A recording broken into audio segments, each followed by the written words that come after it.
Today on the LA Food Podcast, what happens on the pod stays on the pod. Well, kind of. After the rousing success of our episode recapping our trip to Palm Springs, my wife is back on the show, dear listener, to recap a Herculean weekend at Las Vegas's hottest new culinary destination, Fontainebleau, Las Vegas. It's been open for a little over a year and a half, and while you might know it for blessing the strip with Los Angeles pasta favorite Mother Wolf, that's really just the tip of a bona fide Epicurean iceberg. Speaking of iceberg and its wedge salad iteration, join us as we break down for you all of the meals we had over the course of 3 days and attempt to answer the question, is Fontainebleau Las Vegas the ultimate dining destination for food obsessives? Listen to find out. In part 2, I took the opportunity to sit down with Chef Laetitia Ruaba, the chef of Fontainebleau's La Fontaine restaurant, who built her career running some of Alain Ducasse's most acclaimed restaurants in Paris, London, and New York. We discussed what inspired her to leave the Big Apple for Vegas, how she's adapted her classic French sensibilities for a new audience, and what people most misunderstand about Las Vegas as a food city. And in case you're just here for the Chef's Kiss Big Miss, don't worry, we've got you covered.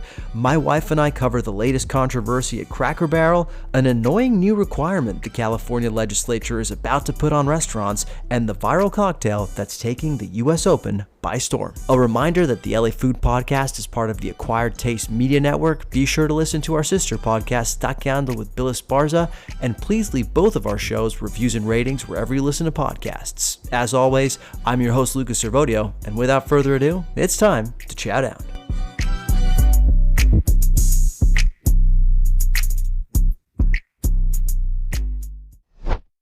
The LA Food Podcast is presented by The Lonely Oyster. Unwind at The Lonely Oyster's Echo Park Night Watch. Did you know that every night is industry night at The Lonely Oyster, dear listener? Stroll in after 10 p.m. nightly for a one-of-a-kind experience designed for the night owls and hospitality pros. Indulge in $12 handshake cocktails, expertly crafted liquid chef concoctions, delicious late-night hot bites, and chef's choice dozen oysters. More than just a place to unwind, The Lonely Oyster warmly welcomes industry professionals, providing a space where like-minded individuals can connect, relax, and enjoy the camaraderie that comes with the late-night scene. Whether you're looking to kick back after a long shift or simply enjoy the vibrant atmosphere, late night at The Lonely Oyster is the perfect rendezvous for those who appreciate good company and great food and drinks. Don't miss this nightly affair and let the good times roll at The Lonely Oyster.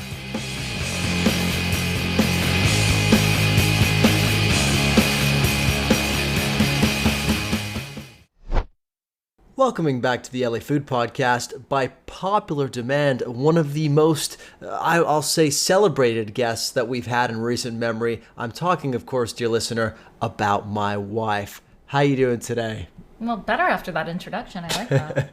Hey, you were a big hit with the people. What can I say? I don't know that that's true, but I think you're just happy to have me as a guest because I'm the most convenient. You are, certainly. I know where you live, literally. That's true. Well, hey, typically when Saul and I do this, we say, we talk about recent eats. But because I know everything you've had to eat in recent memory, I'm going to have an icebreaker question for you, okay? Okay. My icebreaker question for you is, if you could only get pastries from one LA bakery from the rest of your life, which bakery would it be? Wow. That's a tough question. I think probably the question that I have to ask you before I can answer that is define pastry. I mean, it could be a croissant, it could be a savory pastry, like a spinach and cheese Danish. It could. This is open to the eye of the beholder. And do cakes count? Yeah. I guess cakes count. Technically. I feel like cakes are not pastries, but I also feel like any place that has pastries would probably have cakes. Not all. I can think of a few that don't have cakes. Okay, fair. Well, I'll end with one cake recommendation or my favorite cake as a bonus. Okay. But I guess pastries specifically. You know what's funny? It's always when you ask these kind of questions that I think of something that I haven't thought of in forever and that I only went to one time. And that would be Safi's. when we got breakfast at Safi's. Those were excellent pastries. Really enjoyed it. I think it probably comes to mind because it's like, what do I want right now in this moment? Yeah. And considering I've been on like a soup and like smoothie cleanse for the last like 2 days, this is an excellent question. And yeah, Safi's is what came to mind. That spinach and cheese bureka is what you're referring to, right? I don't even know what I'm referring to be honest. I just have a very positive memory. If you want something more specific, I also really like Santa Canela in Highland Park. And I love specifically the like strawberry and morita donut. Yeah, that like long donut with the slightly spicy. It's a jelly-filled donut, but it's filled with like spicy strawberry preserves, and it is dynamite. If you had to answer the question with cakes, what would you have said? Because it sounds like you got a specific answer. Oh, I do. It is the princess cake that you got me for my birthday last year. Okay, from Berolina Bakery in Glendale. Yes. Wow, okay, good to know. Apparently the quarter sheets one is quite good. Saul got it for Emily upon the further engagement, so. Yeah, I would really like to try that one. I just have trouble getting my hands on it. It seems like it's a hard cake to snag. It is. It's a hard cake to snag. Dear listener, if you can get us a quarter sheets princess cake. Yeah, we need the princess cake hookup. You will be rewarded handsomely. Okay, let's dive into it. You're with us today to continue our summer series of culinary trips you can take within a comfortable distance from Los Angeles. Specifically, we're recapping an epic Epicurean excursion to Las Vegas, a trip we've taken pretty religiously on an annual basis for the last few years. Now, you're a pretty big Vegas proponent yourself. Did you always feel this way, or did you have an experience that caused you to have a change of heart? Okay, so I can't pinpoint the moment that I turned, but it was a specific moment in time. I don't know when it was exactly, but there was definitely a specific moment. I used to dislike Vegas, and I disliked Vegas because I associated it with like cigarette smoke and strip clubs and nightclubs and like feeling like shit. Like I just kind of associated it with a lot of stuff that I don't personally enjoy doing. You don't enjoy feeling like shit? Well, even in my like early 20s, I just like was not a party girl like that. So it was never like a super appealing place to me. But I think it was probably our first trip that we did to Vegas, which I think we did with Dad. Well, no, our first trip to Vegas, if you recall, happened around the Nevada caucuses of 2020. Oh, correct. And I have a story about that I will file away and save for potentially later in the podcast. Yeah, so our first trip was because I was working on a presidential campaign that did not have a lot of support. And because we didn't have a lot of support, we also did not have volunteers to run the caucuses for us. So they told the people on the staff, hey, if you have a significant other at home, we will pay for their trip to Vegas in order for them to come be caucus leaders. Enter, name redacted.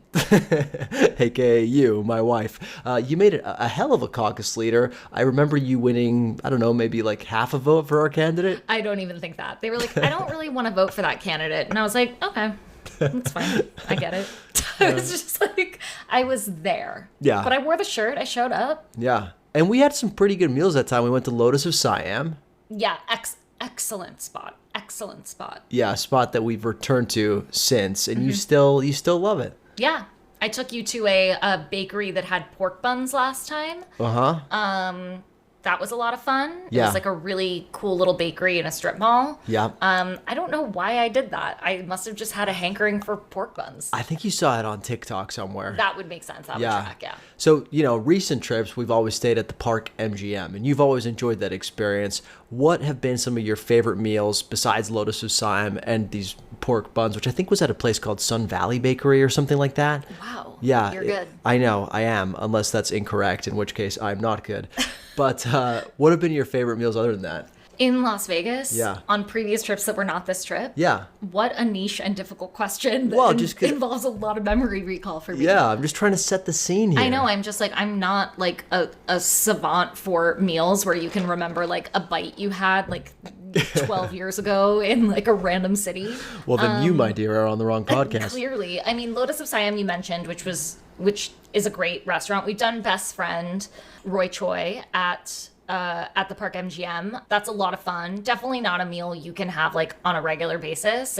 It's like It feels like a crazy party food. And speaking of crazy party, the other place that I remember, I always forget the name of. Yeah, you're thinking of Super Frico. Super Frico. Yeah, a lot of fun. Cannot remember a single thing I ate, but I can remember everything that happened because it was all weird. It's like a circus meets restaurant. Yeah, they call it a psychedelic pizzeria or something like that. And that feels like an accurate description, yeah. Yep, yeah, like as you're sitting, there's just like performance art happening around you. Like at one point, there's this person posing as a Domino's pizza delivery person that comes up to you at the table and is basically like looks lost and is like, "Hey, did you order this pizza? Did you order this?" But it's all a bit.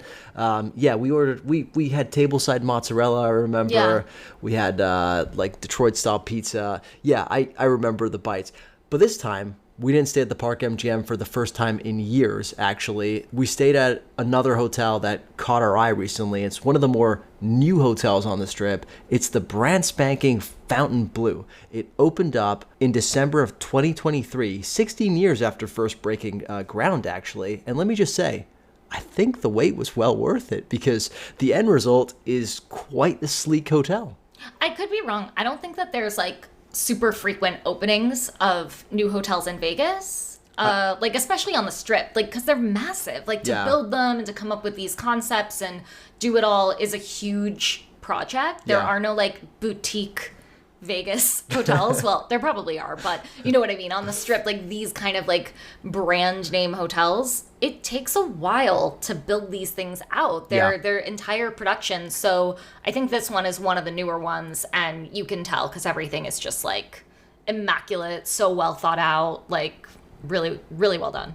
So I remember when we stayed at the Lafayette in San Diego, we had a pretty good description of it. I think you may have come up with this as sort of like a Wes Anderson feeling hotel. How would you aesthetically describe the vibe of the Fontainebleau? Oh, that's such an interesting question. I would describe it, I guess, sort of like if like Neiman Marcus was a hotel or something. Like it has that like kind of everything smells good and it's just immaculate. I mean, you probably have to know me to know that that's really kind of like the biggest compliment. Yes. So like it has that like luxury department store feeling, and not to mention that it also literally has all of my favorite stores. Right. We were walking past Cartier's and, the Websters. The Webster. And, I was just looking at them in sheer terror of what might happen if we had a good night at the casino. But yeah, no, I would describe it as like if Willy Wonka lived in Miami, I don't get that. I don't get that. That sounds way too like kooky. Like it's so like slick and sleek and like cool and like I'm not getting Willy Wonka. What's the Willy Wonka part? There were just like really large flower arrangements and like for example the bar in the casino, right? It had this like really large like almost like fountain looking glass like display over it that was just kind of larger than life, and I just felt like it was so like explosive in a whimsical way, and it just gave me like if Willy Wonka moved to Miami and became like a wealthy like NBA team owner. Okay. Yeah, I kind of see what you mean, although I guess I chalk a lot of that up to being just like Vegas. Like Vegas doesn't do anything small. That's there fair. are no small flower arrangements in Vegas. Not a single one. That's true. Speaking of doing nothing small, the gym was pretty impressive. Oh, the gym was it. The gym was crazy. I said it was like an Equinox, and like it was actually like maybe better than it was incredible. Yeah, it's nicer than like our gym that we pay to go to. Oh, absolutely. Yeah. Absolutely. Yeah. And good thing because we needed it in order to burn off all the meals we had. They had to invest in that gym.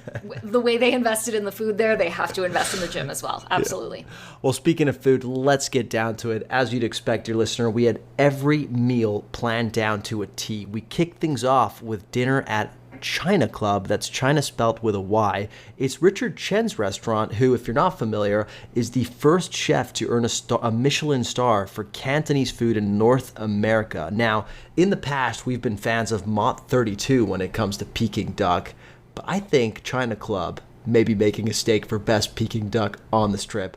What did you think of the experience? I loved it. No shade to Mont 32, love Mont 32 as well. But what I really liked about China Club is you got the Peking duck. We ordered like an insane tuna that was like flown in that day. That was crazy. Yeah. That was insane to me. That was so good. What I really liked about China Club was more the vibe. Yeah. Mont 32 feels like really dark and kind of like clubby. And I love that China Club felt like it had the fun of Vegas where like they did not skimp on any aesthetic detail. Yeah. But it also felt like we could hear each other talk. Like we could see each other. it didn't feel clubby, which I think sometimes is hard to find in Vegas because a lot of restaurants are understandably club-like. Yeah. But this felt like kind of like, I saw a lot of couples. I feel like you could have a great like dinner date there. It still felt intimate even though it was big. Yeah. So I really like the vibes and the interiors there. And the cool thing about the interior is that I think it was split up into 5 different rooms, and each room had a bit of a different theme. So there was like a room that was themed as like a tea room, one that was themed as like a library with like the actual books from like the designer's collection. I think we were in the room that was supposed to feel like you're outside. Like if you looked up, you could see the sky basically. So yeah, really cool feeling restaurant. From a food perspective, we got their like sampler platter appetizer just to try different things. You were a big fan of the char siu ribs. Oh yeah, love a good rib. Oh, they were Iberico pork ribs, but they had sort of like a char siu glaze going on. And yeah, you're a big fan of anything you could chew off a bone. Yep, like any good ex-vegetarian, ex-vegan. Exactly. And then of course the Peking duck was the star of the show, and the true star of the show was perhaps the gentleman carving the duck. Oh, an absolute star. I will say hospitality in Vegas, but certainly the Fontainebleau was no exception. Like a masterclass in hospitality. It's really impressive. It's really impressive. I feel like it feels like a place where a lot of people want to be in hospitality, as opposed to have to be in hospitality to pay their bills. And the gentleman carving our duck, his name was David Perez. Apparently he goes by just Perez, and our server, who was also excellent, his name was Mikel. But what I loved about Perez and his whole shtick is that he would come and slice the duck immaculately in front of you, perfectly, flawlessly, like, with the precision of a surgeon, but he'd be doing it while dropping like the craziest duck-themed one-liners of all time. I counted I think 35 different one-liners. Yeah, duck puns for days. Yeah, what was your favorite? I like "This is my wingman." I also like "This guy likes to show a little skin" as he was taking the skin off. Yeah, that's good. I mean, that's art. Yeah, he talked about him being a bit of a lame duck at times when he didn't want to go out. There was just, pun, art, pun after pun after pun. And, I'm sure he says them to every table, but the delivery made it feel like we were the first people he was delivering that to. Well, that's the thing that's interesting is I found that at the Fontainebleau, I left every restaurant thinking that I'd really charm the server. Like I was really good friends with the server. We're best friends, yeah. Yeah, we really hit it off. And I'm like, actually, in hindsight, maybe that's just that they're doing their job really well. Well, Mikel sold us on what I think was the unsung hero of the night, the coconut sorbet. Yes, I forgot about that. That was so good. We typically try to avoid sorbet at all costs because it just feels like the most boring dessert option. And ice cream, frankly. Yeah. We usually avoid, if it's a selection of sorbets and ice creams, it's a no from us. Yeah, it can usually go fuck itself. But this time, the coconut sorbet was the star of the show. It was so creamy, probably because they used a little coconut milk or something in there. Mm-hmm. Also wasn't too sweet. Perfect way to end what was a pretty rich meal with the duck and everything. So, China Club, 2 thumbs up. We had post-dinner drinks that night at the Fontainebleau's jazz club called Nowhere. We took in a fantastic live band. They played sort of jazzy covers of top 40 hits. What was your favorite cover? They did a mashup of Georgia on My Mind, the Ray Charles one, and I Get My Peaches Down in Georgia Bieber song, whatever that one's called. Peaches, I believe. Is that what it's called? Yes. And that was really cool. Yeah. And the lead singer was so cool. She had a crazy dress on and just it was such a vibe. Yeah, I'm a big fan of a jazz club. And before the lead singer got on, it was just the 4-piece band doing jazz, meaning I'm sure Bill Spars is listening to this and rolling his eyes, but basically like it felt like we were in La La Land, you know, where like you have Ryan Gosling and Emma Stone watching the jazz, and Ryan Gosling is like, oh look, it's like they're speaking to each other. These musicians were literally speaking to each other. It was a thing of beauty. So great first night overall. Don't think we hit it too hard the first night. No, we have a history of going too hard the first night. We get so excited, we stay out too late, we have too much to eat, too much to drink, and then like the rest of the trip we're like, Yeah, just like a 4-day hangover. Not this time. We paced it pretty well that night. The next morning, however, we did something that we also don't typically do. We had breakfast. We're not really breakfast people, are we? That's true. We had breakfast at 8 a.m., which is also really unlike us. Insane. But we visited Chef Letitia Ruabaz, who is actually in part 2 of this episode today, her restaurant La Fontaine, and we ordered a potpourri of French and slightly less French classics. We ordered an omelette parisienne, which if you're not familiar, it comes with like a Parmesan sauce, like a fonduta almost, and it's stuffed with ham, essentially, but like high quality French ham, of course. We ordered a tarte flambée, which was a first for you, and what they're probably most famous for, their soufflé pancakes. What was a standout dish for you? Honestly, one that you didn't mention, which was that the kitchen very kindly sent out a basket of pastries, yes, as a gift for the table, which was much appreciated. And I think that I wish I knew the name of it. It was a pastry with custard and blueberries in it. Bit of a Danish, wasn't it? It sort of was a Danish, I guess. Isn't a Danish a pastry? Is a Danish different? A Danish is a pastry. I think it's just like those pastries that have like the things in them. Exactly. Yeah. The like creamy, fruity center, essentially. Yeah, it was that. Yeah. And I did not intend to eat all of it, but that is what happened. That is what happened. I can attest to it. And that was my favorite thing for sure. I think for me, you don't see a lot of tarte flambés in America, and they're very, very like, they're everywhere where I grew up in Switzerland. Like I was telling you this, but literally like frozen pizzas, the frozen pizza section, it's like frozen pizza, frozen tarte flambé. So I grew up eating a lot of them, and they are one of my favorite like childhood memories. So to have a really high quality one for breakfast, pretty amazing. You thought it was a little on the rich side. Yeah, I mean, Gruyere is just like, that's a cheese with a capital C, you know? Like, it's serious. But I did really enjoy it. It was super yummy. I feel like La Fontaine would be a great restaurant too. Like, I saw a lot of families in Vegas. Yeah. I don't have a family that goes to Vegas. That's just like not our vibe. You say that, yet we literally convinced your parents to take a trip, and they loved it. Yeah. They did, but we did not go like on a family vacation. Yeah. I did see people there who were like on family vacations, and I feel like if you were there with your parents or something and you wanted to go to like a nice brunch together as a family, or like something that's a little more like dressy daytime, I feel like that would be a great spot. Yeah, or like you just brunch with the girls, you know? Yeah, or like ladies who lunch vibe. Yeah.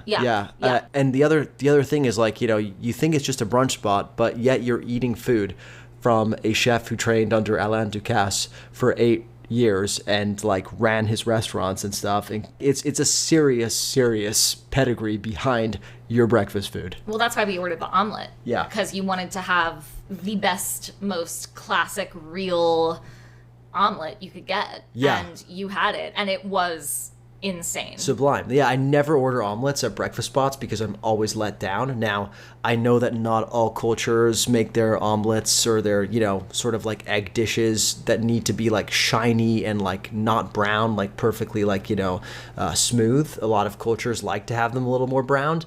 But if I'm getting an omelet, I want like the best of the best. And this one absolutely delivered. All right, well, speaking of intense things, things that are rich, but also at the top of their game. And abundant.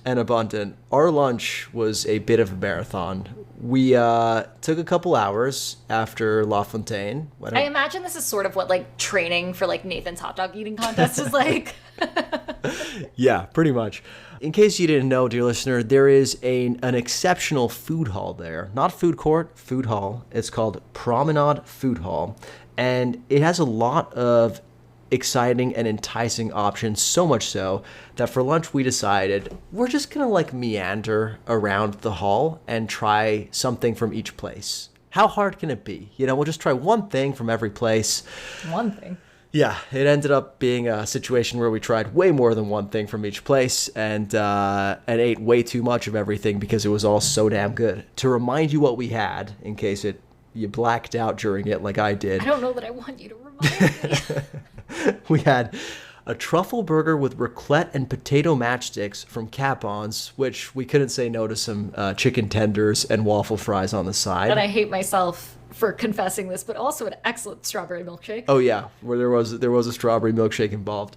We had a BEC from El Bagel, which is a Miami transplant. We had a few different New York slices from Miami Slice, another Miami transplant. We had a taco from Roadside Taco, as well as nachos. And Roadside Taco, by the way, are a San Fernando Valley transplant. We had a lobster roll and an entire lobster from a pop-up sort of that's happening there called Nona's Lobster Shack. I think it started as a pop-up, but it's been so successful that they're just keeping it.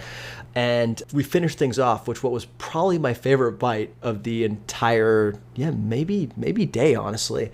It was the hand rolls from Bar Ito, which is sort of like the satellite fast casual option of their Omakase Ito, which they have on the 12th floor at Fontainebleau.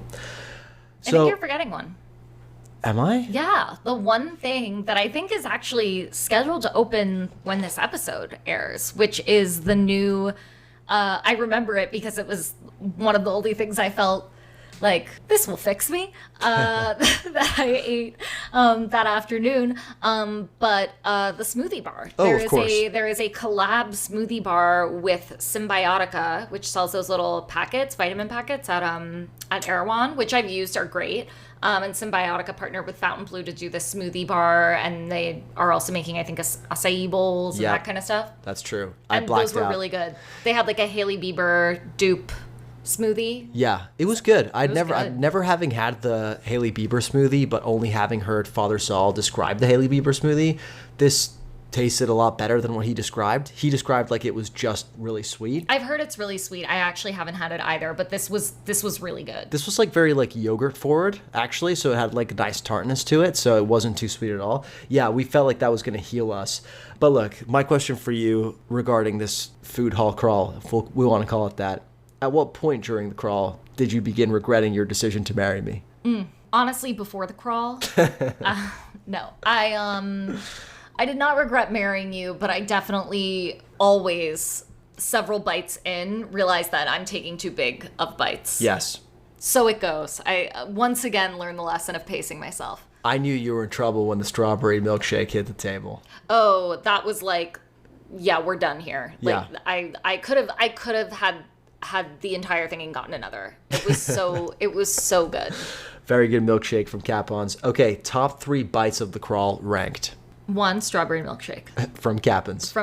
I have been, while you've been doing the burger countdown this year, I have been doing the lesser known milkshake countdown. Yeah, it's been a shadow crawl. Which is a private crawl. It does not happen on social media and exists of just me. Only attending the burger spots that serve milkshakes, because I do subscribe to the belief that if you are a burger shack that does not serve milkshakes, you're doing it wrong. That's insane. Absolutely wrong. That's a crazy take. No, you absolutely need to have shakes. I feel really let down when I arrive and find out there's not a shake. Okay, so number 1, shake. At the places that have shakes, I go get shakes. This would have been, if it was in LA County, top of my list. Wow. Okay. Really good. Really, really good.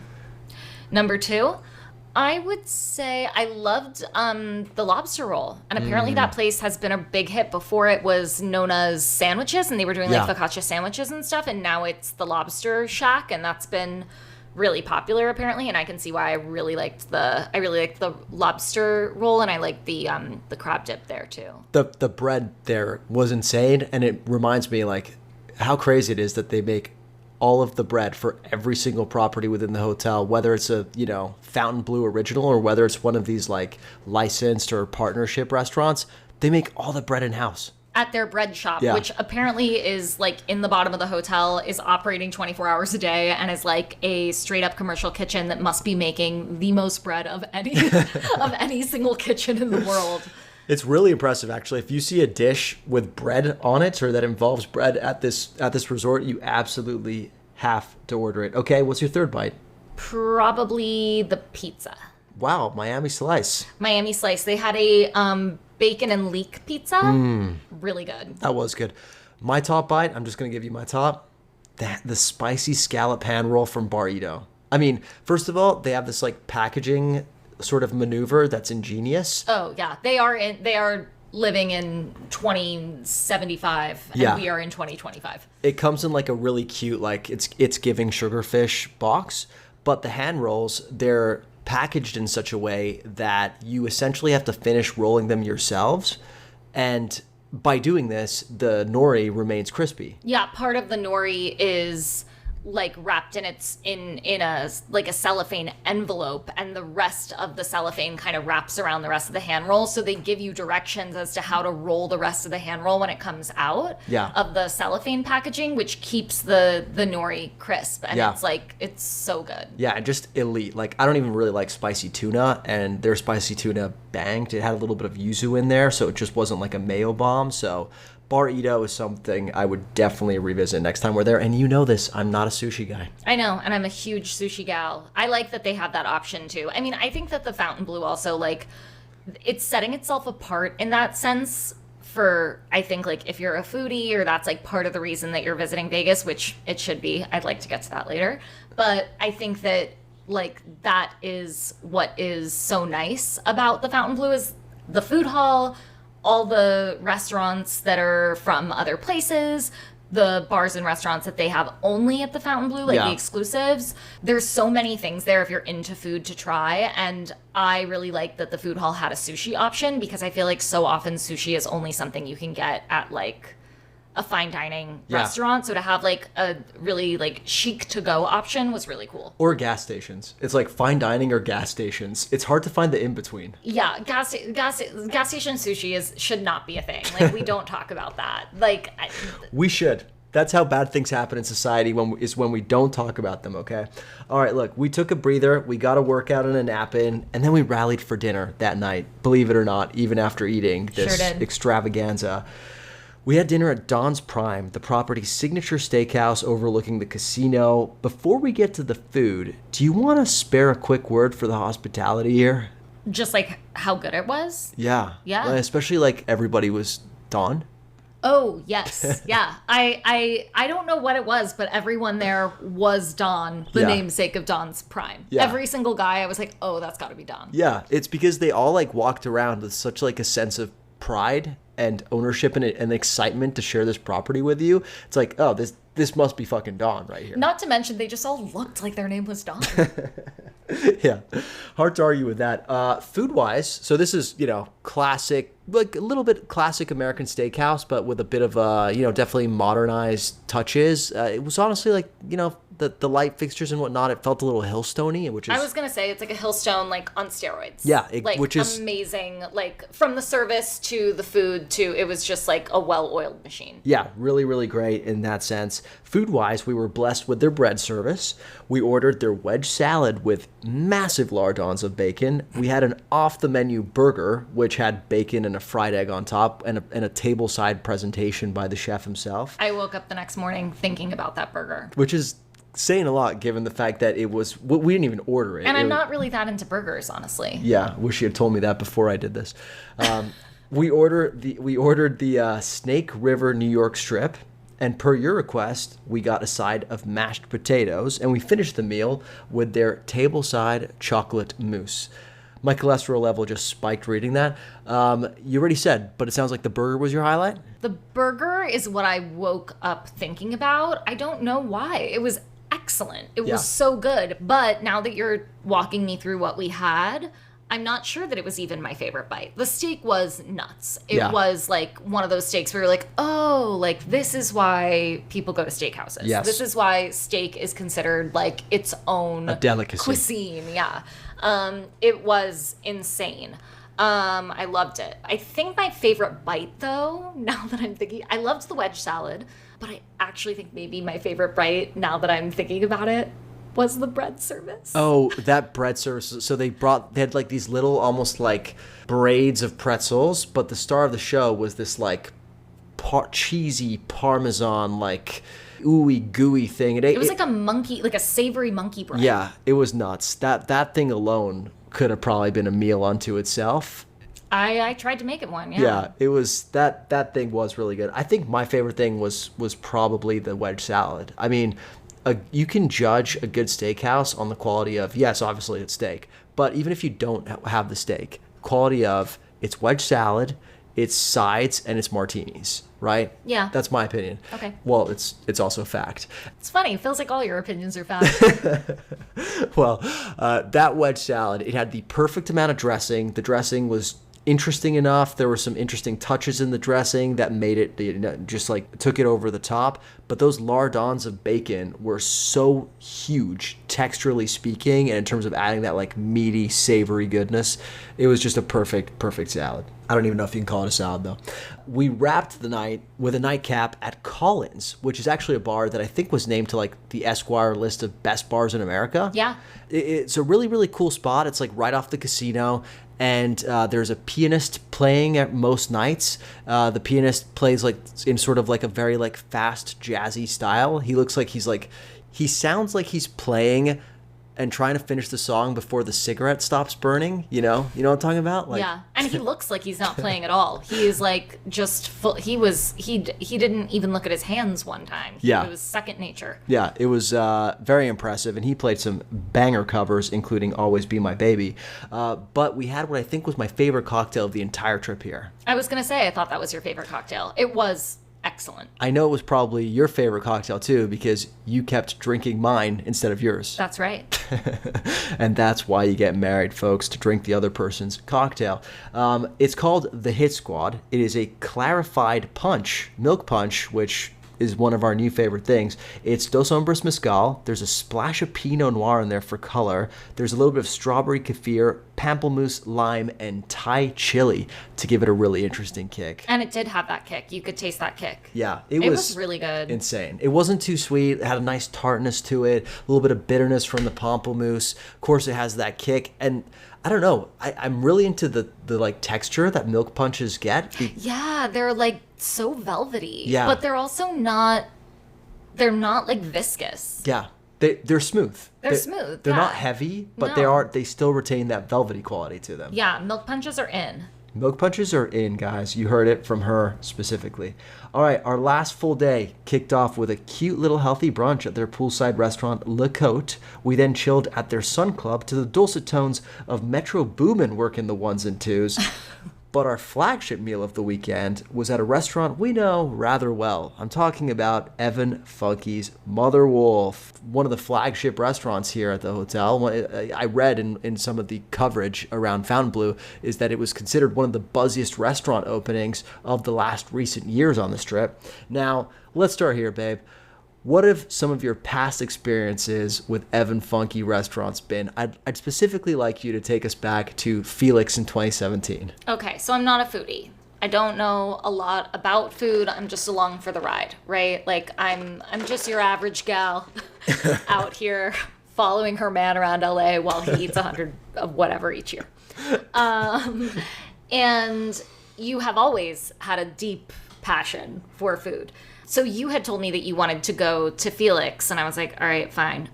So I came along, and I just remember we tried the pasta, and I was like, I feel like this pasta is really al dente, like a little too al dente. And you were like, no, this is great pasta. You don't know what you're talking about. You're wrong. Leave it to the pros. And I was like, all right. Then I believe that a review of the restaurant came out the next day in the LA Times. Jonathan Gold, baby. And it said that the pasta was a little under. Was a little too al dente. Yeah. Yep. So I felt like very vindicated in that moment. Yep, you did.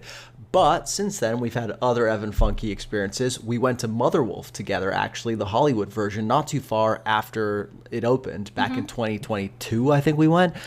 How would you compare the Mother Wolf in Hollywood to the Mother Wolf in Las Vegas? Well, I'm super visual, so I would say, like, the design is the first thing that I noticed. And this obviously feels a little like flashier. There's more like mirrors and things like that. Burnt mirrors, we learned they're called. Burnt mirrors. I told you that. I taught you. Yeah, but you had to Google it to confirm. Well, you just brought it up so many times after. You're like, burnt mirrors? That's such an interesting... And I was like, is that what they're called? I guess I should check. But I was right. Yeah, it's beautiful. It's a stunning restaurant. Again, like, you know, great like date night vibes, great bachelorette vibes. I think I saw a bunch of bachelorettes there. Oh, yeah.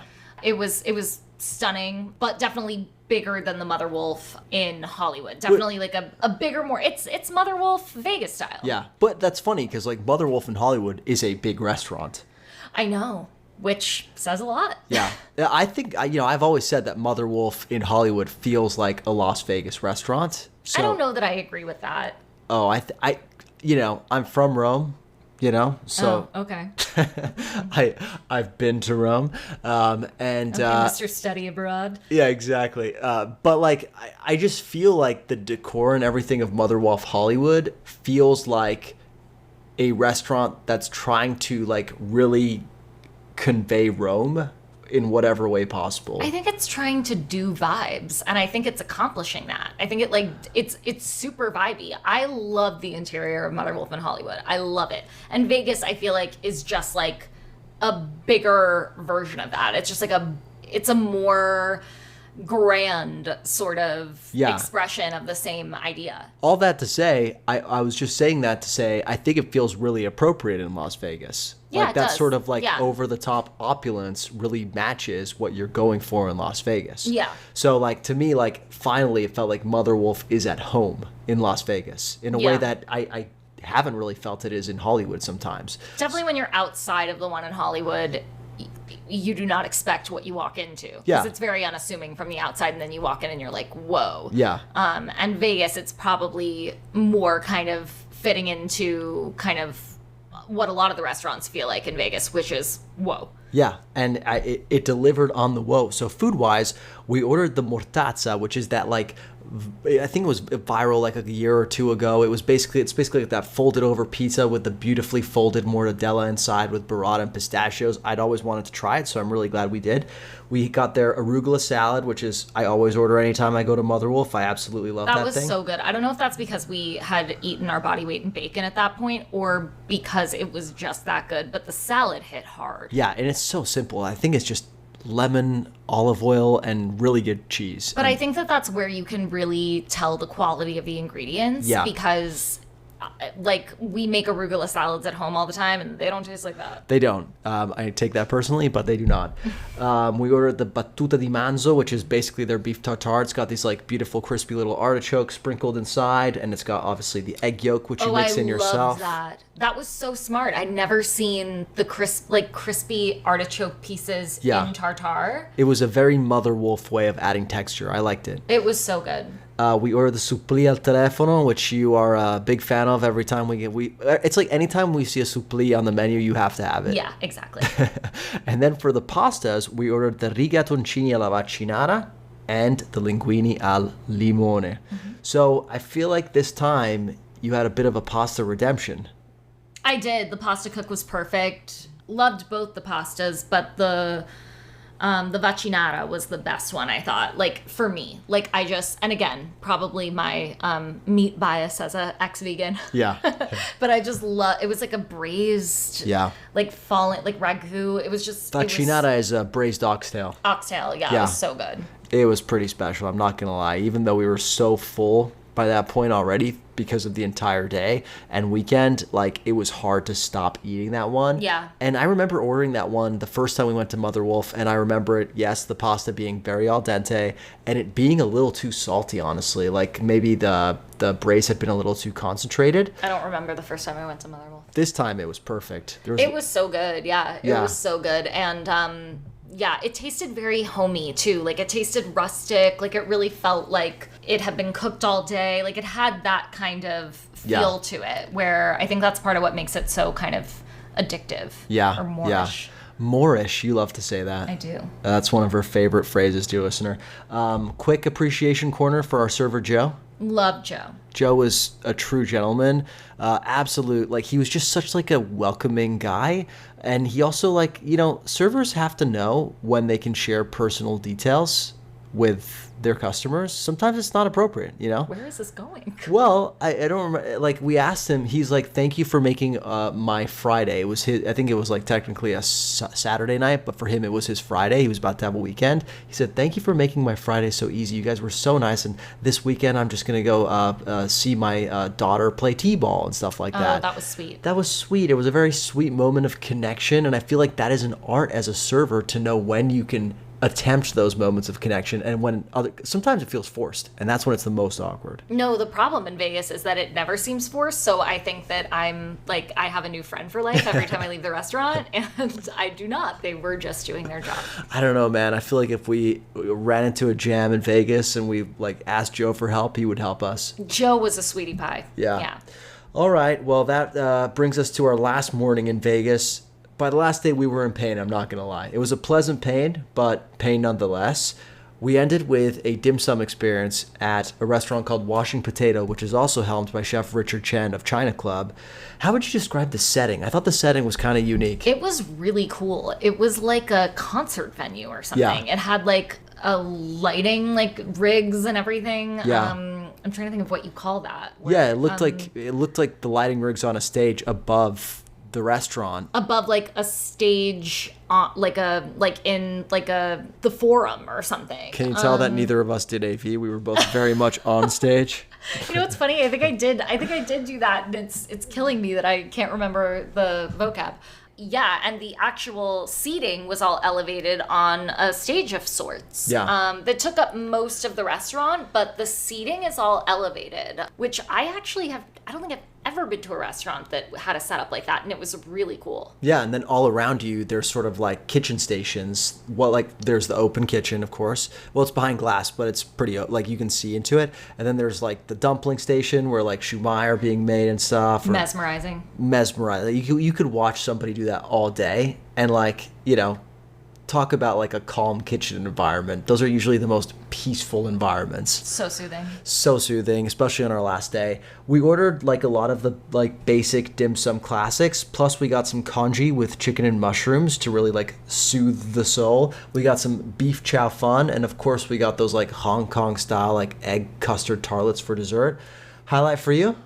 The congee. I'm making chicken congee this week. I'm going to try to make it in a slow cooker. Yeah. I'm sure it won't be as good, but it was that experience of having that was so good that I was like, I can't not eat that again within the next 7 days.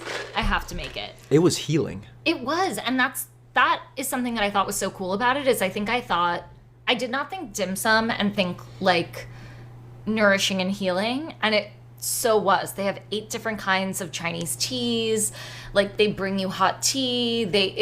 You have this beautiful congee that's just like so like cozy. Yeah. And the actual setting, even though it feels sort of like you're gonna It feels like a Lady Gaga concert. I was gonna say the exact same thing. No way. Literally Lady Gaga. Babe. I know. We're the same person. I was gonna say the same thing. It feels like you're like a backup dancer for Lady Gaga. It was also oddly soothing. So it was sort of the perfect spot. I don't think that you think of it immediately as like, oh, that's where I want to go when I have a hangover. Yeah. But I highly recommend it as a hangover spot. I wasn't even hungover. I was more kind of like, it was a food hungover. Yeah. So that brings us to the end of our trip, unfortunately. All in all, how would you rate the Fontainebleau's culinary offerings compared with the other resorts we've spent significant time in? Park MGM, Aria, Venetian, Cosmo. Lights out. I mean, this obviously Fontainebleau takes the culinary side of what they do really seriously. Yeah. And I think they are trying to be a bit of a tastemaker on the Strip when it comes to the restaurants and the offerings that they have there and the sheer availability. Yeah. There is so much there. So if you're a foodie, I'm not aware of another place that I would recommend over the Fontainebleau because I think that's where, if you want to be able to hit a lot of spots, try a lot of food, and really like food of a really impressive caliber, I think the Fontainebleau is the way to go. But I do have a hot take about Vegas that I would like to share. But this is the place. Yes, thank you. I don't know how hot this hot take is, but I think I haven't heard a lot of people make the case for this before. I believe not only that Vegas is an excellent tourist destination for people from LA, and not people looking to party, but people looking to eat, people looking to drink, people looking to just have a nice time. Yes, that's probably been said before. But I also think that between the months of June and October are the best times to go to Vegas. And I think that gets slept on. And here's why. Yes, it is exceptionally hot. It is 110 degrees. The surface of the sun is not as hot as Vegas is during that period of the year, for sure. But unlike places like, Palm Springs, which we did a trip to recently, which is a much smaller market, everything's open year round in Vegas. So you don't run into things with certain restaurants being closed. We went to Palm Springs recently, and my favorite restaurant, Rooster and the Pig, in Palm Springs is closed during the summer because it's a highly seasonal place. Vegas doesn't have that problem. Everything's open year round and everything's inside. So anything that you really want to do in Vegas, you're probably doing indoors in a temperate, air-conditioned, beautiful setting. Yeah, unless you're a huge day club person. In which case, also a great place to go, and you're probably going to be in a bikini anywhere near a body of water. Yeah. So go for it. Another reason that I think that Vegas is slept on for people from LA, and especially during the summer, is that rates are cheaper, restaurants are easier to get into with reservations and such, and Vegas is an excellent place to go if you want to try restaurants that are hard for you to access at home. Whether that's because it's really hard to get a reservation at Mother Wolf in LA. You're struggling to get that reservation. Go spend a weekend in Vegas. Try Mother Wolf and a bunch of other places and, give it a try without having to kind of fight for a table. Also, I know the Fontainebleau is opening Contretemps in early 2026. We need to talk about that. I'm excited for that. Yeah, that's going to be amazing. And I think it's the first Contretemps outside of Mexico City. That's right. So if you don't have a trip to Mexico City on the horizon, book a weekend in Vegas. You can get a table at Mother Wolf and a table at Contretemps in the same weekend. That's crazy. In a beautiful air-conditioned space with an excellent gym, cool stores. I just think that it's a great place to go because I will tell you what, it is so freaking hot in LA right now. I don't want to go outside, but I'm just stuck in my house. So I'd much rather book a fun, cool, relatively affordable weekend in Vegas during those months and be able to spend time inside and try out all these things that I want to try. So I think that Vegas is actually a massive travel hack, especially for foodies, but certainly for all people who live in LA, just because of, all those reasons. Yeah, Vegas is in the eye of the beholder, right? It is. It's like you can go and be debaucherous and, lose a bunch of money. By the way, I did my damnedest to lose money this time around too. I spent the morning in the sports book, and we don't need to talk about that. But you can go get hungover all night, right, at whatever places you want to go to. Or you can do what we did. You create your own Vegas. Yeah. It's it's a paint by numbers, if you will. And is that the right analogy? No, I think you're thinking choose your own adventure. Choose your own adventure book. Paint by numbers. Yeah, that's the only way I can paint. Well, hey, you don't know this, dear listener, but both my wife and my mother-in-law are super crafty. So I just hear these terms thrown around. We're ha ha ha, paint by numbers. Yeah. Anyways. Great trip. I'm assuming you would do it again? Oh, absolutely. In fact, I think I made you promise me something while we were there. Yeah, she looks at me super seriously while we're at the pool one day, and she's like, "Make me a promise." And I'm like, we're already married, you know that. And she's like, "Yes, but you got to promise me that once a year we'll come to Las Vegas." I love it. I love it. It's such a great trip. It was super fun. The only issue is that with this podcast, what happens in Vegas did not stay in Vegas. Yeah, that was sort of implicit in all of this. Yeah. Damn it. We broke the rule. Anyways, before I ask you for my Vegas-themed Shitty Yelp review of the week, are you down for a lightning round of Chef's Kiss Big Miss? Always. Okay, here we go. Servodio family favorite Cracker Barrel faced major backlash last week after it introduced a sleeker, more minimalist version of its new logo and introduced some more modern design choices in its old-timey restaurants. The intense social media criticism was accompanied by a 13% stock dip, which caused the brand to release a statement: "While our logo and remodels may be making headlines, our bigger focus is still right where it belongs, in the kitchen and on your plate. We know we don't always get everything right the first time, but we'll keep testing, learning, and listening to our guests and employees." Long story short, they're keeping the new logo. Wife, is Cracker Barrel's brazen disrespect for tradition a chef's kiss or a big miss? Well, first of all, I would like to clarify that it is a Servodio blood family favorite. I am not included in that. That is the family you grew up with. Yes, not my chosen family. Not your chosen family. I'm excluding myself from that one. I've never been to a Cracker Barrel. Despite my best efforts. Yeah, I don't intend to go. However, with that said, I would say, what is it? Chef's Kiss Big Miss. Yes. So I would say Chef's Kiss because they acknowledged what people were saying, and I think that that's half the battle. You can't make everyone happy, right? Yeah. So I think that at least acknowledging the conversation is important. Yeah, I'm not gonna lie. I'm out on this new logo. Like, I get the backlash. Like, Cracker Barrel is about it feeling old. I don't want a sleek Cracker Barrel. I'm gonna give it to you real. You showed them to me back to back because I think we passed one with the new logo and one with the old logo. I could not tell you the difference if my life depended on it. It is not that different. It is so different. It is not that different. You got, if, like, dear listener, we'll post it on social media and you got to let us know, is this different or is this not different? I think it's seismic in its difference. I disagree with that. All right, fine. Moving on to the next one. Chef's kiss, apparently, on that one. The Associated Press reports that California state lawmakers, are set to vote on legislation that would make California the first U.S. state to require restaurants to disclose whether a menu item contains any of the 9 most common food allergens. Restaurants could post the allergen information on physical menus, on an allergen chart, allergen-specific menu, or other printed materials. They can also post a QR code in case people want to access it digitally. Just to be clear, they have to do this for every single menu item, listing the allergens in the menu items. My question for you, is the state's decision to impose even more rules on restaurants at a time when what they really need is help, a chef's kiss or a big miss? Wow, leading question. I feel like objection, an asshole. Objection, leading the witness. Well, I was gonna say I can't remember because it feels like there's a double negative in this one. Yeah. But I think Chef's Kiss. So you like the new rule? Yes. I mean, here's the thing. I don't want to make things harder for restaurants, but at the same time, we're talking about allergens that can be a life-threatening issue for a lot of people.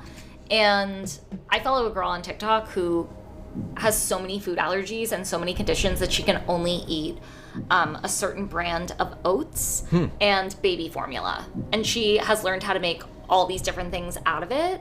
But like, when you hear that, oh my gosh, like, yes, please put QR codes on things, like, help people. I don't know. I don't know kind of what the time and the cost of that would be to restaurants, but if all it is kind of incorporating that on your website and then assigning QR codes on your menu, it's more work, but is it that much more of an investment if it could really help somebody? Because I do hear a lot of stories of people being like, oh, does this have, X in it? And hearing, no, I don't think so. And, there's a miscommunication or whatever. Yeah. And I think that it would ultimately probably serve everyone better if allergens were more clearly laid out. You may have changed my mind on this, because actually one thing that came to mind as you were laying out your case is that I imagine if there are lawsuits that end up happening to restaurants, more expensive. That can cost them even more money. So maybe in the big picture, this is actually good for restaurants. So hey, maybe we both are going to give this a chef's kiss at the end. Yeah, chef's All right, kiss. Good job, California lawmakers. We don't say that too often. Next one, The Infatuation blessed Eagle Rock's Wallflower Pizza with a solid 8.3 rating, praising the balance and laid-back vibe. Having been to Wallflower, do you think the rating is a chef's kiss or a big miss? I mean, as I said, I'm on day 2 of a liquid cleanse, and I would give Wallflower a 30 right now on my infatuation meter. Yeah, Wallflower sounds really good. I fully agree. I don't pay close enough attention to the scoring of the infatuation to know whether that's a pretty high. It's pretty high. Okay. I think, like, for example, they just gave another restaurant that is escaping me, but that is quite famous, a 7.9. Like, I think an 8.3 means they think it's one of the better pizzas in Los Angeles. Yeah, I don't disagree with that. Yeah. I really like Wallflower. I really like their ranch too. Trying to think of House-made ranch. House-made ranch. It's really good. Great spot. Like great design. It's a great easy place to kind of swing in and get a pizza and kind of like hang out with friends. Yeah. It's casual. It's accessible. I like Wallflower. I don't disagree with that rating at all. And we've been riding with them for a while because they were a quarantine pizza company back in the day. That's crazy. Yeah. That's crazy. In fact, I just saw one of those things pop up on my phone that was like, 5 years ago or something, and it was me posting like a Time Out article about Quarantine Pizza Co. on or sending a link to you or something saying we have to go here. So a real timestamp. And we did. Yeah, no, this is very well deserved. I'm very happy for them. They work super hard, and I'm really happy to see them getting recognition. So chef's kiss all around.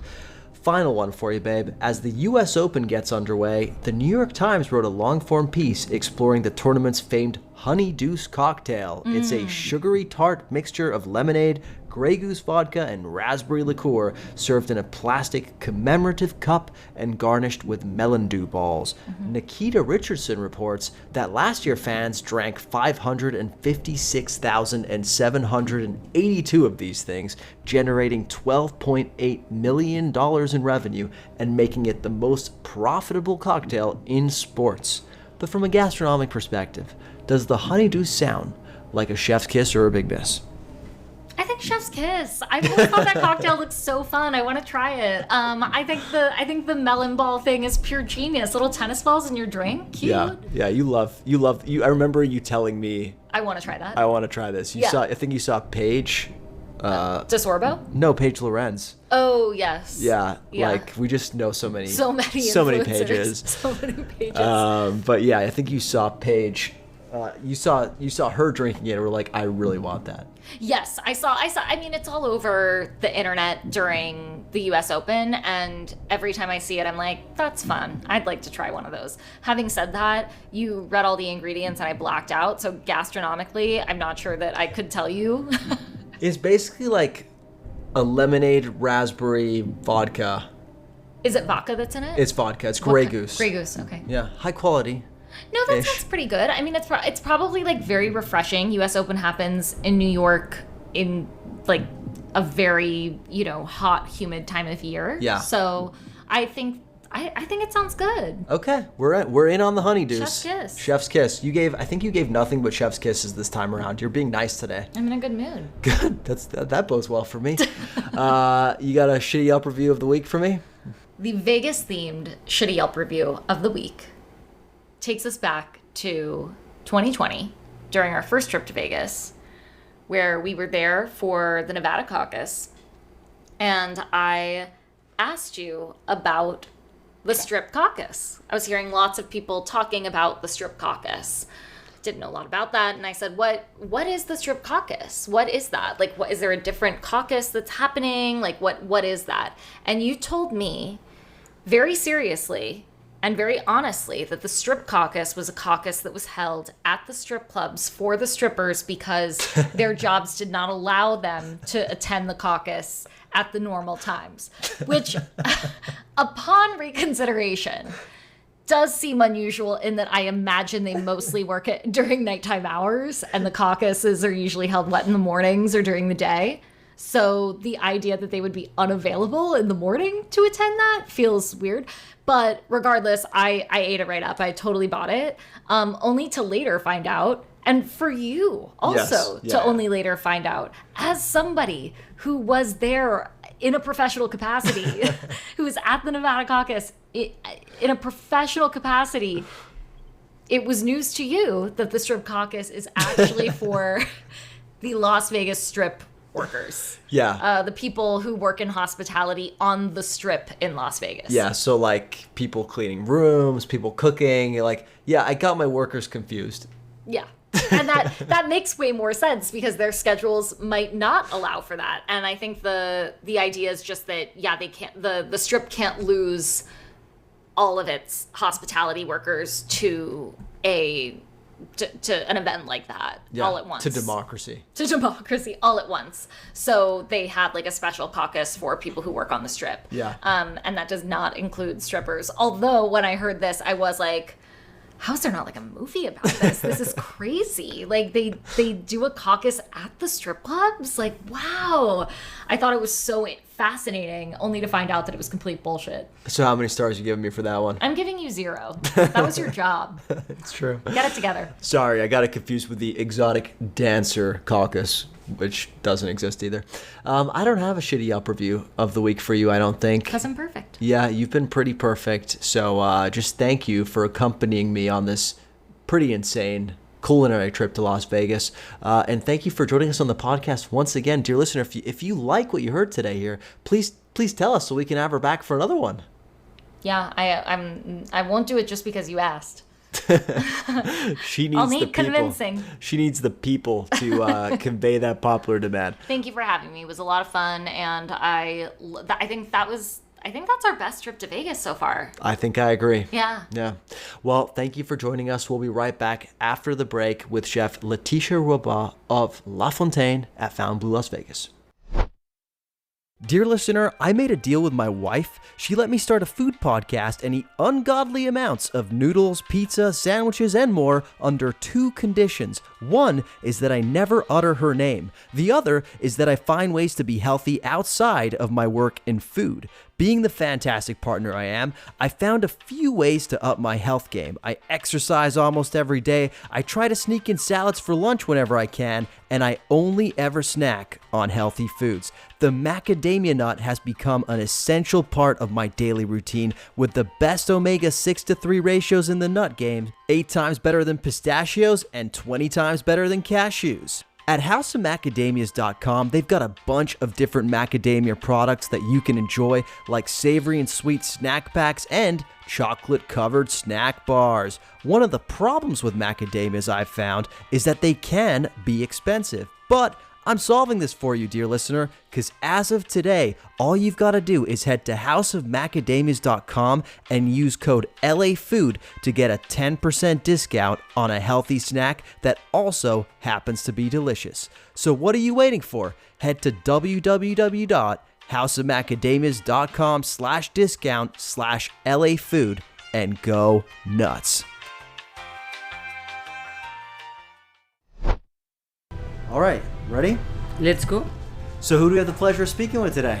So I'm Chef Letitia Roba. I'm the executive chef of La Fontaine restaurant in the Fontainebleau, Las Vegas. Well, thank you so much for having us in your beautiful restaurant. Quick icebreaker question for you, chef. If you could only eat at one restaurant in this hotel for the rest of your life, what would it be?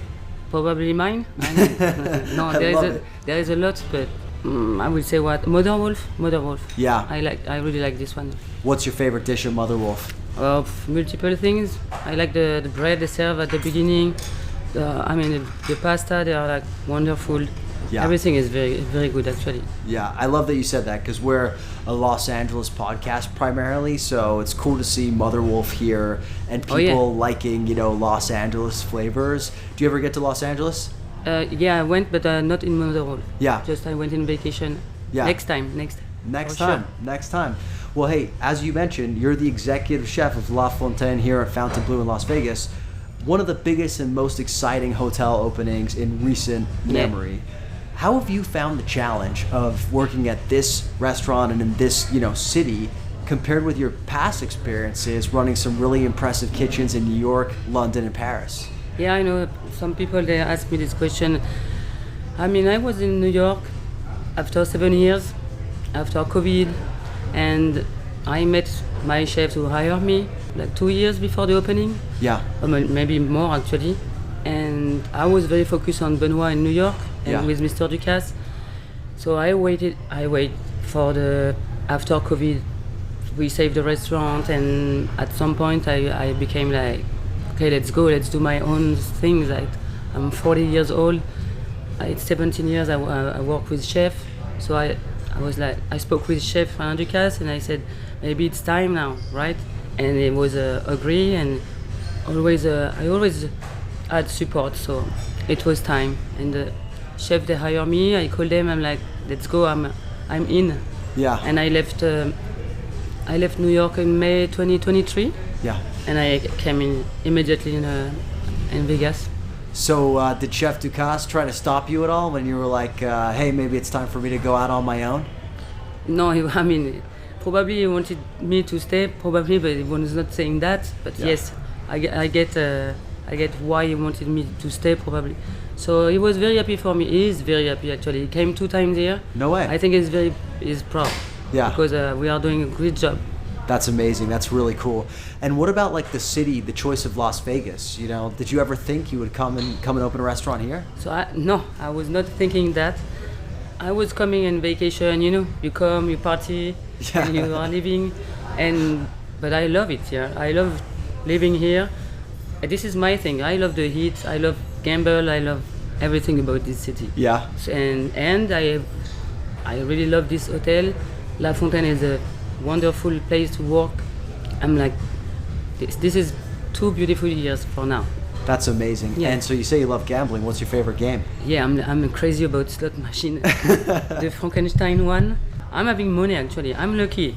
But the only thing that I need to learn is when I have to stop. Yeah. Because I get money, and after I gamble more, and I'm losing everything. Yeah, but me this too. is great. I do sports gambling. I like to just put a little bit of money on a football match or something, but I have to, every time I come to Las Vegas, I have to cap it at $300. Otherwise, my wife is going to divorce me, basically. Okay. Yeah. Well, I'm lucky. I'm still single, so I can use my money. I have an envelope, $1,000 per month. Yeah. If I win. If I'm losing, I'm losing, and it's okay. It's a good. But That's it's a good attitude. thing. Yeah, it's a great attitude. So obviously, you're still really leading into your French cooking sensibilities here at La Fontaine. You know, I feel like a lot of people look at French food as traditional, as simple. A lot of times, yes, rich and luxurious, but classical. And Yeah. obviously, Las Vegas is so over the top. Have you had to adapt your style a little bit to be in the city? So I didn't had to. I think it came naturally, right? Yeah. After 7 years in New York, I had already to do that in my restaurant in New York. So yeah, I like to cook classic dishes, but with a contemporary style. It's every plate is like I think about it. Yeah. We cannot anymore, put something in the plate, and we have to think about the beauty, all the texture, and it's something. Yeah.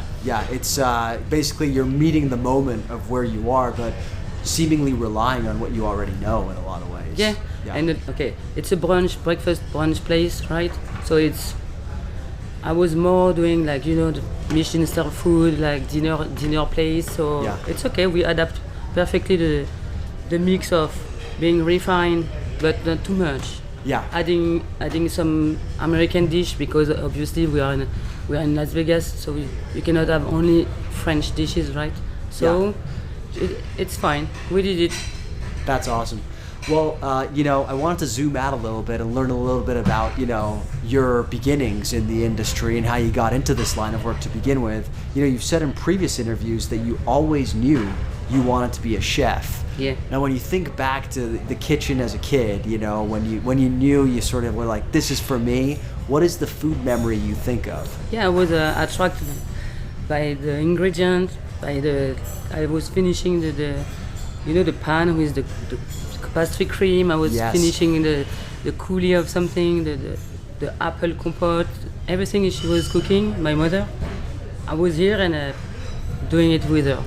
I have this memory, and the smell is something. Like, we were 4 kids. She was cooking at 7 a.m. for the lunch. Wow.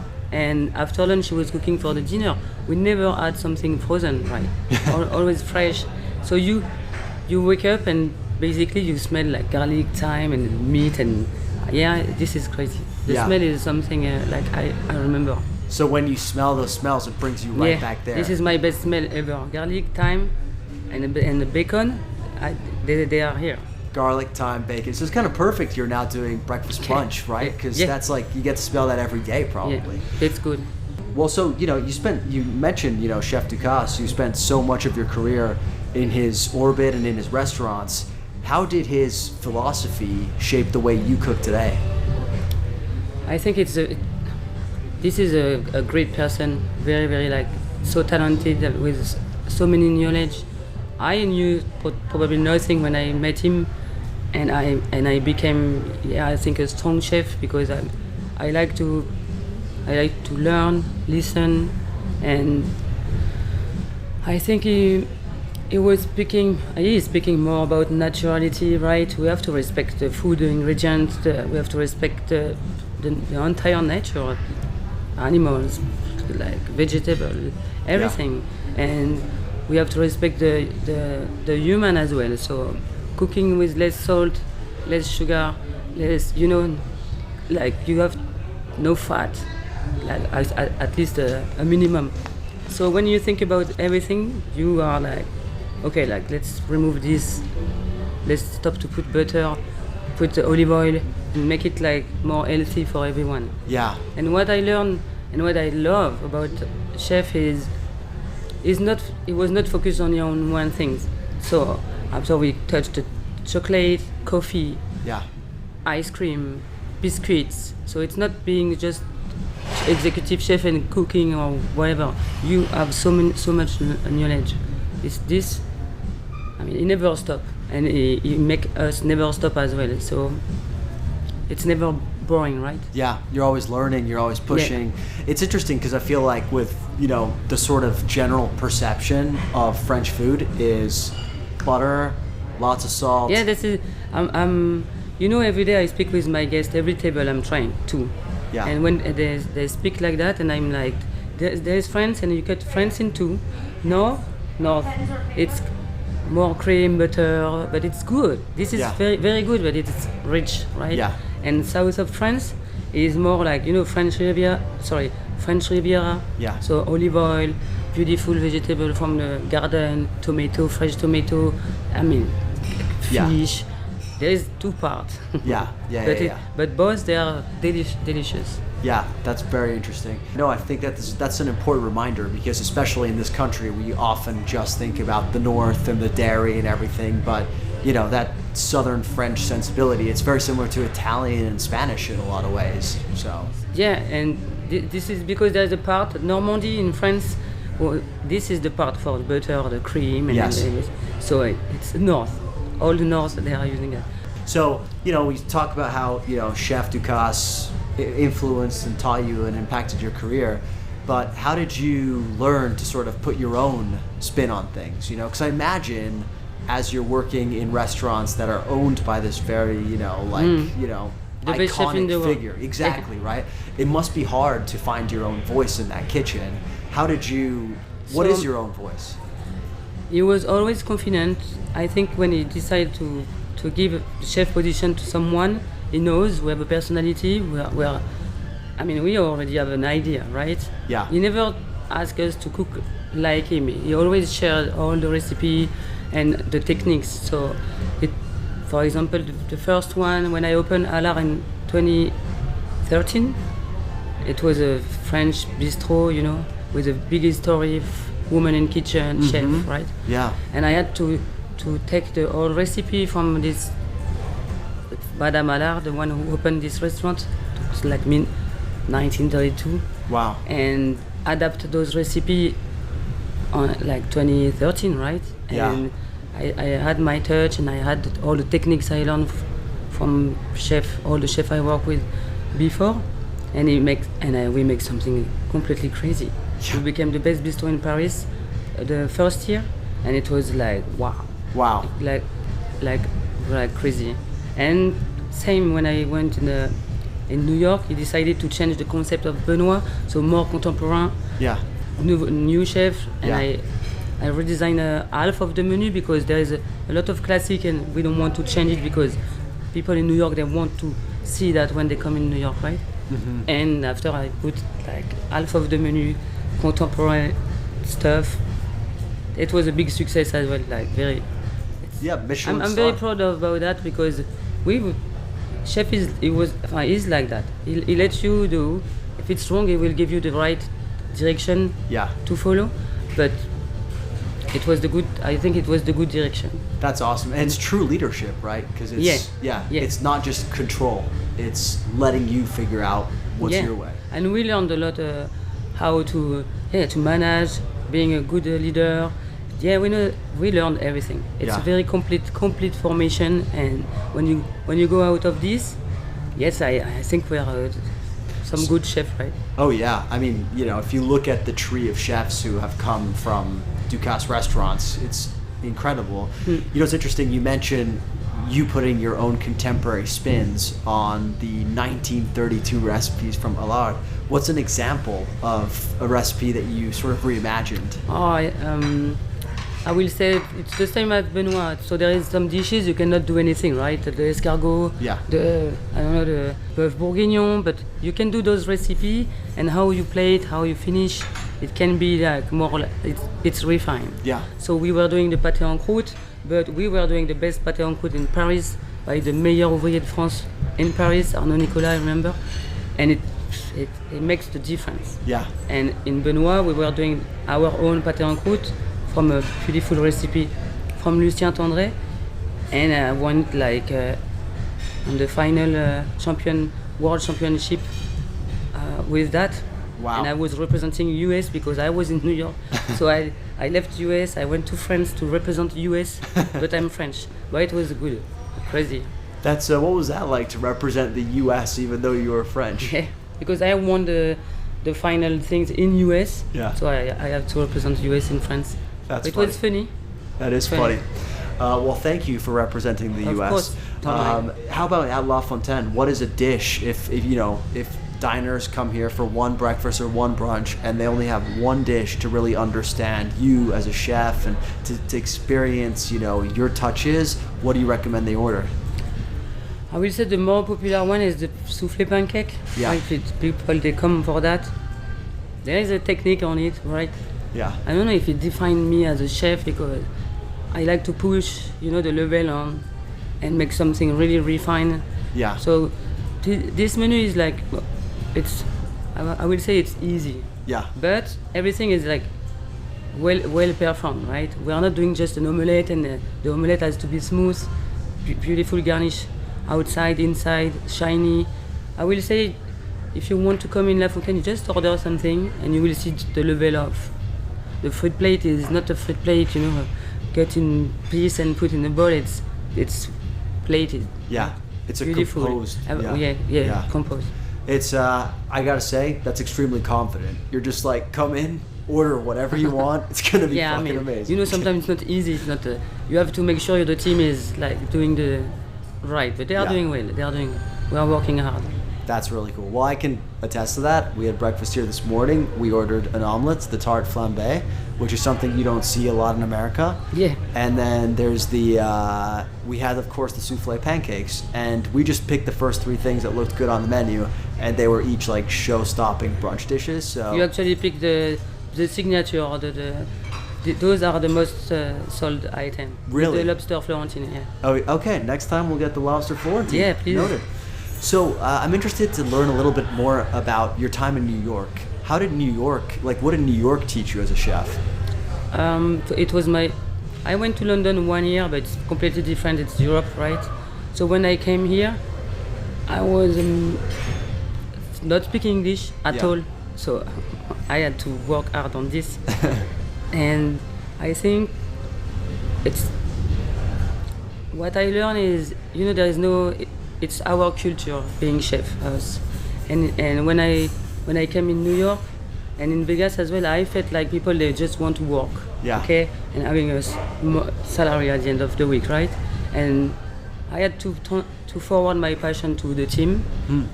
But when I saw that they were super receptive, right? They were seeing a woman every day working like 17, 18 hours a day for months to make it happen on this restaurant. Yeah. They immediately changed their mind and they were like, they were open to work hard and make it happen with me, and I felt a lot of support. Okay, New York I have so much fun in New York. Oh my God, this is this is something. Go out after work, you come back the morning. This is a crazy city. Yeah. But I love the melting pot. You know, there is everyone.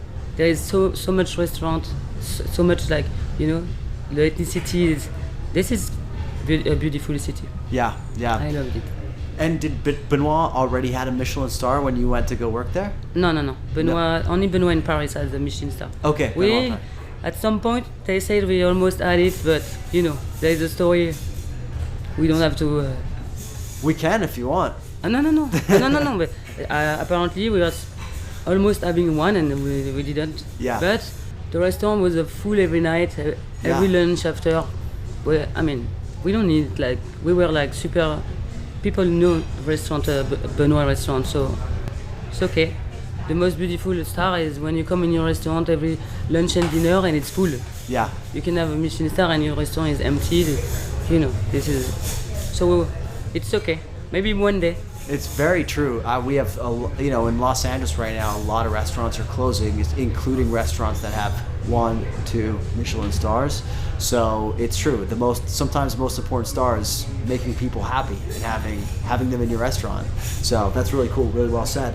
So Las Vegas, you come to Las Vegas 2023 for the opportunity here at La Fontaine. What before coming to Las Vegas, what was your conception of Las Vegas? Well, I came 3 times before, so I knew, but I was not living here. Yeah. Now I'm living here. I'm like, sometimes like, what they are doing, those people coming like for 3 days, messing around and leaving our city like that. But I was like, I think I love it. The strip is like crazy. It's beautiful. Yeah. So I immediately say yes, let's go. Yeah. And I think I'm happy here. That's awesome. I'm really not moving cool. yet. What do you think people misunderstand about Las Vegas?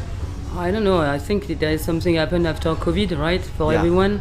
So yes, 2 years ago when I came, it was different than now. Yeah. Now I feel like Vegas is back, because it was like a little like slow, right?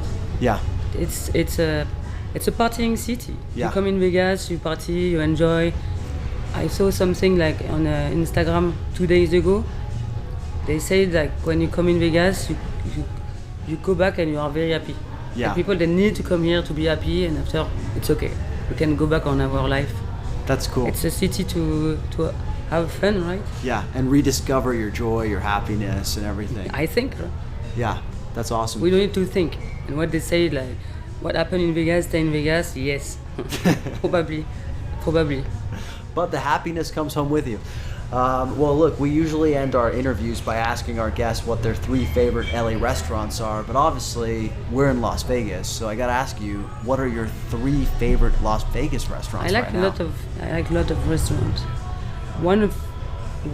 My favorite, because I'm a steak person, so for sure Cleaver is my number 1. Number 2, I will say Esther's Kitchen. Okay. Oh, I love that spot. Yeah, me too. And I will say, honestly, La Fontaine after, because of the popularity. I'm checking the review every day.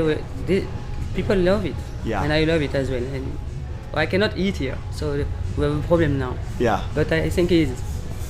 One day you can come in a disguise and eat here, like on your off day, just wear like a hat. No. We close 2 days, so I'm off when we close the 2 days. Ah, I see. But it's okay. I eat everything, but just I think for the ambience and everything, yeah. I think it's totally the place I want to bring my friend in, having a beautiful brunch, champagne endless. Yeah, I think. What's not to love? Well, Chef, you've been so generous with your time. Thank you so much for joining us. And yeah, congratulations on all your success. And, everybody come have a beautiful breakfast and brunch here at La Fontaine. Thank you. Thank you very much. Thank you. It was a pleasure.